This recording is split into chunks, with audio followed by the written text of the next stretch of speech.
What's going on, guys? It's a Sunday morning, beautiful Sunday morning in North Kakalaki.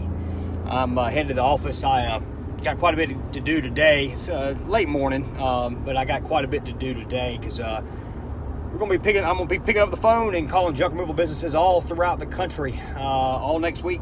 Talk to them about AdWords management. So there's a good chance if you're a serious player in the junk removal game, you're going to be talking to me this week. But what I want to talk about with you right now is Takl. And I've been hearing a little chatter, people getting worried about Takl. Takl's been in the Raleigh market now for about 6 or 7 months.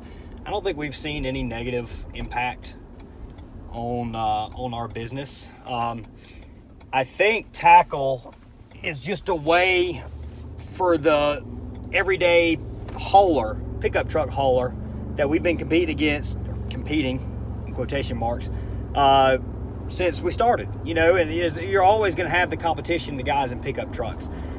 What people are doing is they're worried because Takl's got $30 billion in investment or $30 billion valuation, something completely ridiculous. And they're worried just because of that B word, that big number. And they're comparing it to Uber. But there's some big differences between Takl and Uber.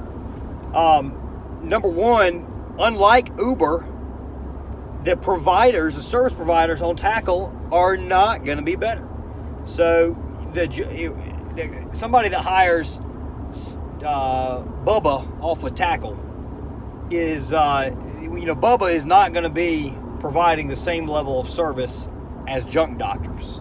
So if you're a professional company, you got nothing to worry about. Bubba's going to show up in a truck that isn't as nice. It's not going to have company logos on it. He's not going to have good, reliable help. He's not going to be in uniform, and he's probably just not going to do as good of a job.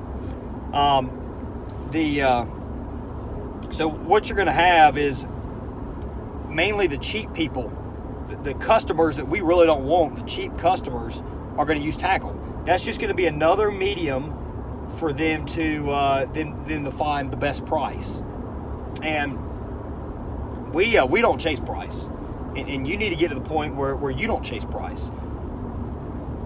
You can take advantage of it some when you first start, but you're still going to appear much more professional. Even if you're cheap, you're going to appear much more professional. And so if you're the cheapest of the professional people, you're going to be better off as far as than Takl. Takl could actually be a good thing for junk removal businesses because maybe it'll keep the cheap asses from giving us calls and wasting our time. The people that don't appreciate good service. So I don't think it's going to be a bad thing. It's not better. Uber's better than most taxi companies. But, the cars are cleaner. Drivers are generally more professional. They don't smoke. So Uber's generally better than a taxi cab company. But that's not going to be the case with service providers. There's no way. One of the biggest things is customers, there's something about somebody coming into your home or coming to your home to do a service. Getting into a car, that can be a little sketchy at times. But you don't want to invite somebody into your home unless you're very, very, very confident that particular person is going to be good. And the other thing is they have no liability insurance. So those providers are not going to have liability insurance because it's just too expensive. It's too expensive for the amount they get paid from Takl to provide liability insurance. So customers aren't protected. They're going to know that, and they're not going to be comfortable with it. Yeah, you might get some stuff where if people take stuff out in the garage or they take it out into the driveway or something, they might be okay having somebody come by and pick the stuff up if they're not going in the home. But a lot of people even won't on that.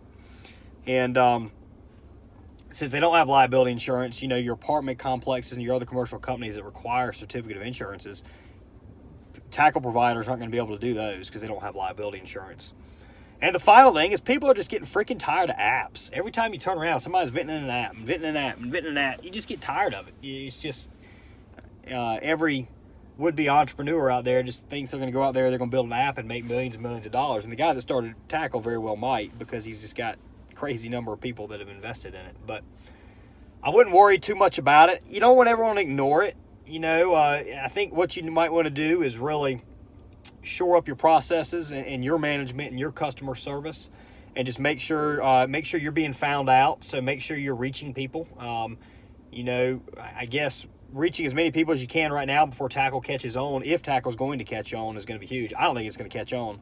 But, I mean, being on AdWords, having good SEO, being on YouTube, all that sort of deal, probably a smart thing. Get as many customers as you can now, so that's repeat business that you're going to get later on. But, again, I wouldn't worry too much about Takl. I don't think it's going to affect the junk removal industry very much. And, my opinion is that I don't think it'll last very long either. So, all right. Talk to everybody soon.